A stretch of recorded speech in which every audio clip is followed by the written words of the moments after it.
জামাত ইসলাম কোনোদিন কখনো হিন্দুদের বন্ধু হতে পারে না, সম্ভব না। উত্তরবঙ্গের শান্ত জেলা গাইবান্ধার পলাশবাড়ী উপজেলায় এই মুহূর্তে পর্দার আড়ালে মঞ্চস্থ হচ্ছে এমন এক চাঞ্চল্যকর ও রোমহর্ষক রাজনৈতিক অপরাধ কাহিনী, যা যে কোনো আন্তর্জাতিক গোয়েন্দা বা ক্রাইম থ্রিলার সিনেমার চিত্রনাট্যকেও হার মানায়।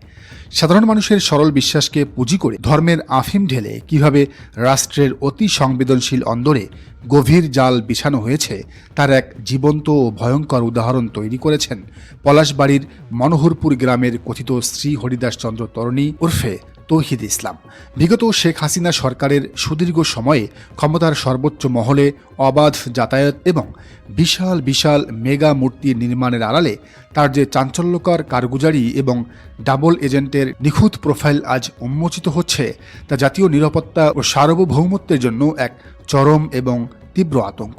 অনুসন্ধানের গভীরে ধুলোবালি ঝাড়লে দেখা যায় হরিদাস চন্দ্র তরণী দাসের বর্তমান জীবনের চোখ ধাঁধানো আভিজাত্যের পেছনে লুকিয়ে আছে এক গভীর ও সুপরিকল্পিত প্রশিক্ষণের ভেতর।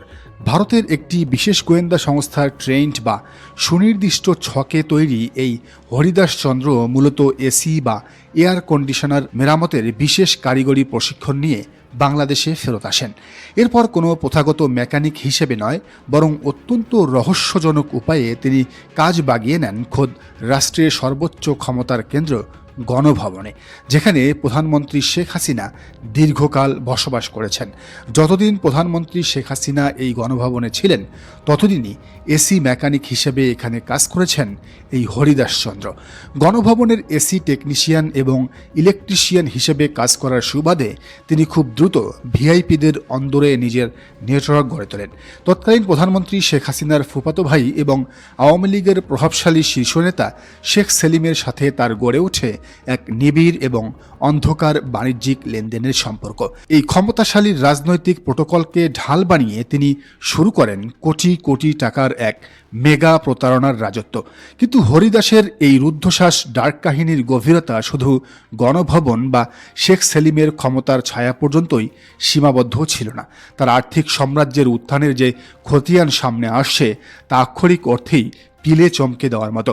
রোহিঙ্গা ক্যাম্পের মতো অত্যন্ত স্পর্শকাতর এবং নজরদারির এলাকায় স্রেফ সবজি বিক্রির সাধারণ লাইসেন্স নিয়ে তিনি নাকি রাতারাতি কামিয়ে ফেলেন 5 থেকে 6 কোটি টাকার এক বিশাল এবং রহস্যময় তহবিল। আর এই বিশাল ফান্ড বা অবৈধ উৎস থেকে আসা অর্থ তিনি কোনো ব্যাংকে না রেখে সুপরিকল্পিতভাবে বিনিয়োগ করা শুরু করেন গাইবান্ধার নিজ গ্রামের এক প্রত্যন্ত মন্দিরে। সেখানে লোকচক্ষুর অন্তরালে ধর্মীয় আবেগকে পুঁজি করে তিনি অলরেডি নির্মাণ করেছিলেন একটি 28 ফুটের দানবীয় শিব মূর্তি এবং 53 ফুটের বিশাল কৃষ্ণ মূর্তি। কিন্তু তার আসল মাস্টার প্ল্যানটি ছিল আরও সুদূর প্রসারী এবং রাজনৈতিক উদ্দেশ্য প্রণীত। ওই একই মন্দিরে প্রায় 17 থেকে 22 কোটি টাকার এক চোখ ধাঁধানো মেগা প্রজেক্টের মাধ্যমে 81 ফুটের বিশাল রাম মূর্তি এবং আরও 144টি সহায়ক বিগ্রহ বা মূর্তি নির্মাণ ছিল তার চূড়ান্ত মিশন।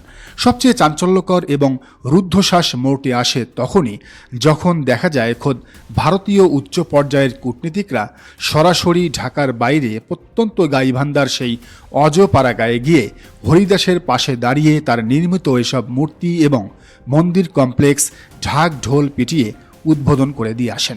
একটি সাধারণ সবজি বিক্রেতা বা এসি মেকানিকের ব্যক্তিগত মন্দিরে দিল্লির উচ্চ পর্যায়ের হাই প্রোফাইল কূটনীতিকদের এই নজিরবিহীন এবং সশরীরে পদচারণায় স্পষ্ট করে দেয় যে হরিদাসের এই মেগা প্রজেক্টের নেপথ্যে সুদূর সাউথ ব্লকের কি গভীর ভূরাজনৈতিক স্বার্থ লুকিয়েছিল। হরিদাসের পারিবারিক নেটওয়ার্ক এবং অতীত জীবন বিশ্লেষণ করলে এই ডাবল এজেন্ট বা ছদ্মবেশী গোয়েন্দা মিশনের নকশাটি আরও স্পষ্ট এবং নিখুঁত হয়ে ওঠে। হরিদাসের আপন 3 ভাই গোবিন্দ, গৌরাঙ্গ এবং আনন্দ দীর্ঘদিন ধরে চিরস্থায়ীভাবে ভারতেই বসবাস করছেন।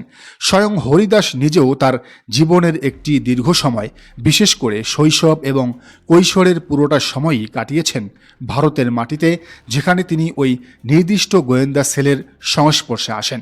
সবচেয়ে হাড়হিম করা এবং রহস্যময় অধ্যায়টি উন্মোচিত হয় বিগত 2022 সালে। সে সময় সুনির্দিষ্ট জালিয়াতি এবং মেগা প্রতারণার অভিযোগে বাংলাদেশের এলিট ফোর্স র্যাব এবং জাতীয় নিরাপত্তা গোয়েন্দা সংস্থা এনএসআই এর একটি যৌথ ড্রাইভের মাধ্যমে হরিদাসকে যৌথভাবে গ্রেফতার করা হয়। কিন্তু গ্রেফতারের পর যখন তার ব্যাকগ্রাউন্ড ও জাতীয় তথ্য ভাণ্ডার চেক করা হয়, তখন তদন্তকারী কর্মকর্তারা এক চরম ধাঁধার মুখে পড়ে যান। দেখা যায় 2019 সালে তিনি অত্যন্ত সুপরিকল্পিতভাবে ধর্মান্তরিত হওয়ার এক নাটক সাজিয়ে নিজের নাম পরিবর্তন করে রেখেছেন তৌহিদ ইসলাম। একটি রাষ্ট্রীয় গোয়েন্দা সংস্থার খাঁচায় বন্দী হওয়ার পর একজন কট্টর সনাতনী সনদের ব্যক্তি কেন নিজেকে তৌহিদ ইসলাম বলে পরিচয় দিলেন, আর তার আইডি কার্ডের এই রূপান্তরের যৌক্তিকতা এবং উদ্দেশ্য কী ছিল, তা আজও এক গভীর ও দুর্ভেদ্য রহস্যে ঘেরা। বিশ্লেষকদের ধারণা, বাংলাদেশে নিজের আসল ভারতীয় বা প্রক্সি পরিচয় আড়াল করতে এবং গোয়েন্দা নজরদারি ফাঁকি দিয়ে দেশের স্পর্শকাতর জায়গাগুলোতে অবাধে অনুপ্রবেশ করতেই তিনি এই মুসলিম নামের ফলস আইডেন্টিটি বা ছদ্মবেশের ঢাল ব্যবহার করেছিলেন। এই হরিদাস চন্দ্রের ছবি দেখা গেছে মুসলিম বিদ্বেষী এবং বাংলাদেশ বিদ্বেষী নেতা পশ্চিমবঙ্গের বর্তমান মুখ্যমন্ত্রী শুভেন্দু অধিকারীর সাথেও। এই হরিদাস চন্দ্র পালের সাথে আরেকটি নাম এখন সামাজিক যোগাযোগ মাধ্যমে ঘুরছে, সেটি হলো আওয়ামী লীগ নেত্রী চৈতালি। এই চৈতালি বাংলাদেশে আরেকটি হিন্দু রাষ্ট্র, রাম রাষ্ট্র গঠনের হুমকি দিয়ে ভাইরাল হয়েছে। আপনার মতো হুজুরকে তো আমরা গুনি না, আপনি কোথাকার কোন মৌলবাদ? পরবর্তী নতুন বাংলাদেশে যখন স্বাধীন সার্বভৌমত্বের হাওয়া বইছে, তখন একদিকে রাজপথে দাঁড়িয়ে চৈতালির মতো আওয়ামী লীগের কট্টর পথধারী নেত্রীরা বা তৃতীয় গ্রেডের সস্তা অভিনেত্রীরা প্রকাশ্যে বাংলাদেশকে ভেঙে আলাদা হিন্দু রাষ্ট্র বানানোর নগ্ন এবং রাষ্ট্রদ্রোহী হুমকি দিচ্ছে। আর অন্যদিকে পর্দার আড়ালে হরিদাস চন্দ্র পালের মতো ধূর্ত গোয়েন্দারা 17 কোটির এই স্বাধীন রাষ্ট্রের ভৌগোলিক অখণ্ডতার উপর গভীর আঘাত হানার আর্থিক এবং মনস্তাত্ত্বিক ব্লু প্রিন্ট সাজাচ্ছে।